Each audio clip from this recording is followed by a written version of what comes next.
මොනවද ඔය ෂර්ට් එකේ? ඔහෝ මගේ අයියගේ කටින් කිරි ටිකක් විසි වුණා. එයා බොරුවට hina වෙනවා වගේ ඔයාගේ අගට කිරිවිසික් කරන්නේ නැති. කොහොමද ඔයා දැනගත්තේ?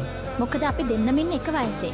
ගිය සතියේ අක්කා මගේ ෂැම්පූ එකට කොණ්ඩ යන බෙහෙත් වගේක් දාලා තිබුණා. මං දැනගත්තේ නැත්තම් මේ වෙනකොට තියෙන්නේ මගේ තට්ටේ විතරයි. ඇයි ඉතින් එයා එහෙම කරන්නේ? මොකද එයා මගේ අක්කනේ. ඔහොම තමයි ජීවිතේ. රණ්ඩු වෙනවා. ඊට පස්සේ යාළු වෙනවා.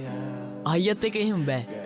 එයා මාත් එක්ක තරහයි. ඒ වගේම අමතක කරන්නෙත් නෑ. එයා අමතක කරයි. නැත්තම් එයා සහෝදරයෙක් නෙමෙයි. ඔය ඇත්තට මේ වැඩේට කැමති නැති වුණත් තමන්ගේ අයියා වෙනුවෙන් රවුලිගේ ඇසිස්ටන්ට් වෙන්න කැමති. ඒ කියන්නේ ඔයාට ඕනේ අයියට බෑන්ඩ් එක ප්ලේ කරන්න දෙන්නද? ඔව්.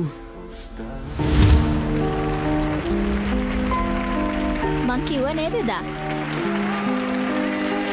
සහෝදරකම්.